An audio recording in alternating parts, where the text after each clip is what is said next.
Hello everyone, I'm Joshua from JTKB92, and as you can see, I'm in a different setting. I'm in the living room right now, and today I'll be doing the Book of Boba Fett review. So far, really good, and overall, episode 1, I believe, is it was really good with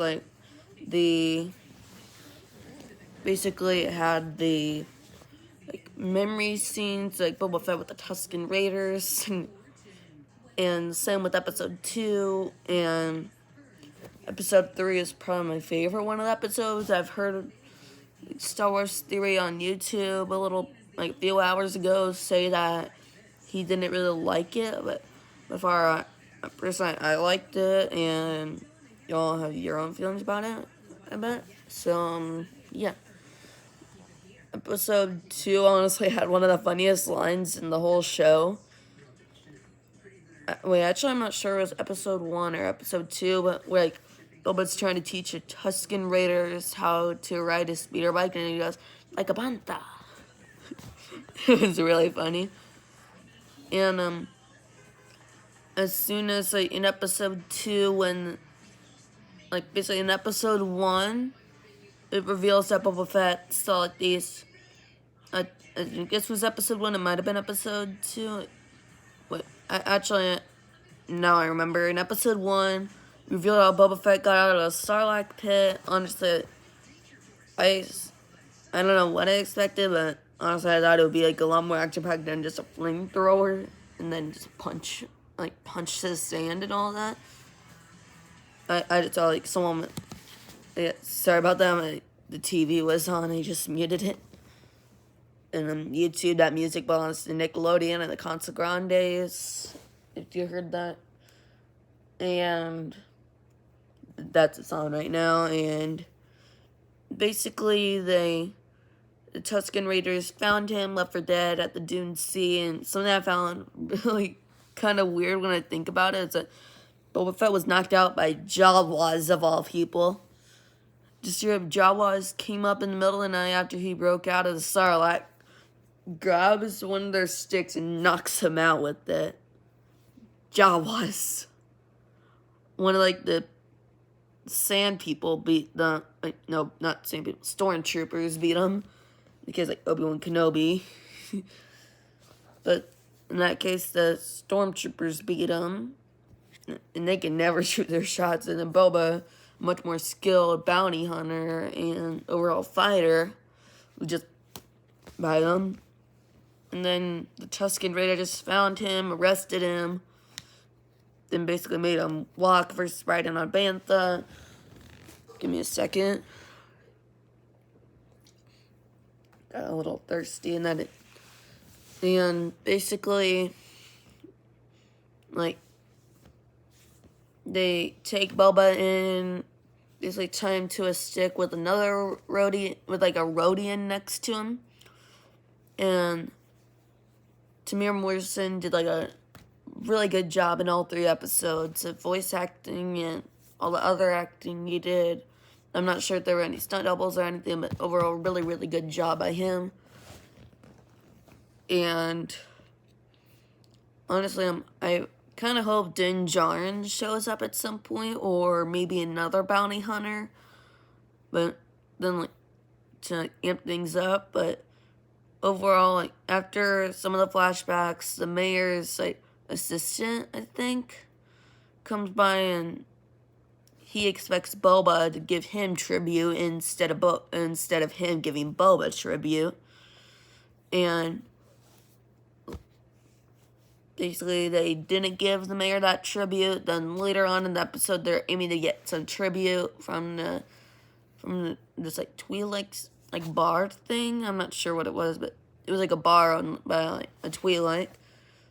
And then they were attacked by this group called the Red Fighters, I think.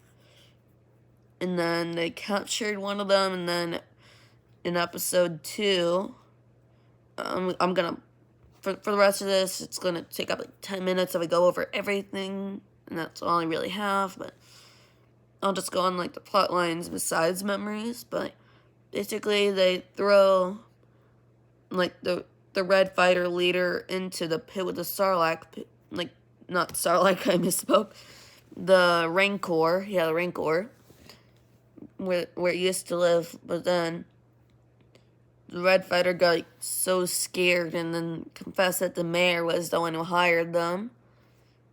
And if you guys remember in Return of the Jedi, Luke Skywalker killed the Rancor, so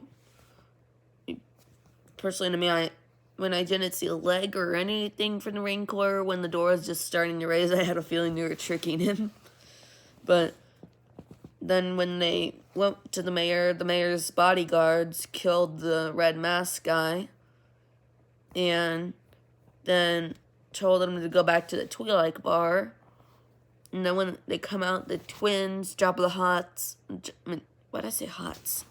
Jabba the Hutt's cousins came by with a Wookiee. It was very dangerous, called Black Chrysanthemum.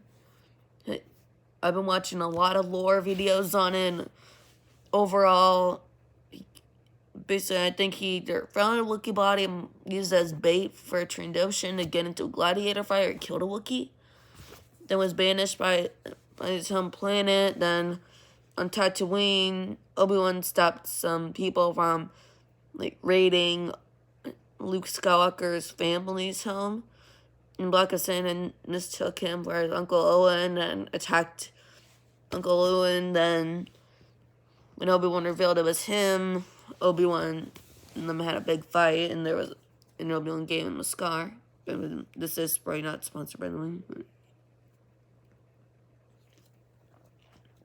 Just thirsty. I haven't had that much to drink today, but but then basically the Hutts are wanting their territory back. Boba Fett is trying to prove that it's his land now, and the Hutts have no authority over it anymore.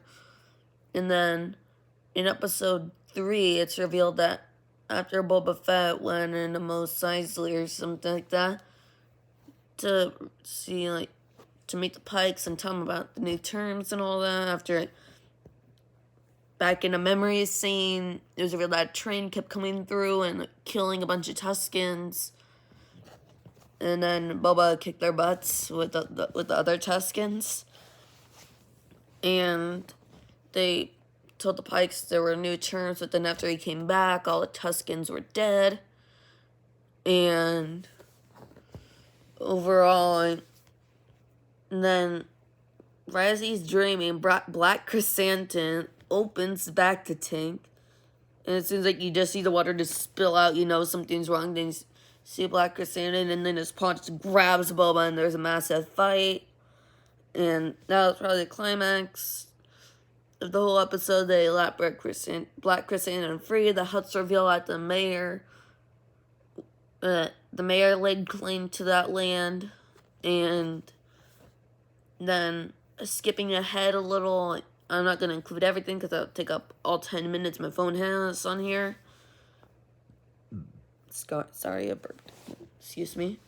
But basically, overall, Book of Boba Fett's really good. Episode 3 ended on a kind of a cliffhanger with in the starport. Overall, I recommend you guys watch it so you guys get a big understanding of what's going on. But in the starport where all the citizens come on, Pikes came by using the starport ship, and then some of their scouts, one of their scouts a thug they found, one of them that they hired earlier in the episode, said that the Pikes ended up coming, and then Fennec Shan says they're going to war. Sorry, I keep getting distracted by the TV, but overall, as a whole, Book of Boba Fett is really great. Honestly, I wish we could see something like that. Some of the Boba Fett that we saw in episode 6 of season 2 of The Mandalorian. But overall, the show is really good. My favorite scene by far is Black Chrysanthemum versus Boba and his friends. That was just really epic. And, have a great day, everyone. I'm Joshua from DJKB92. Please like and subscribe. And I'll see y'all really, really soon. Have a great day.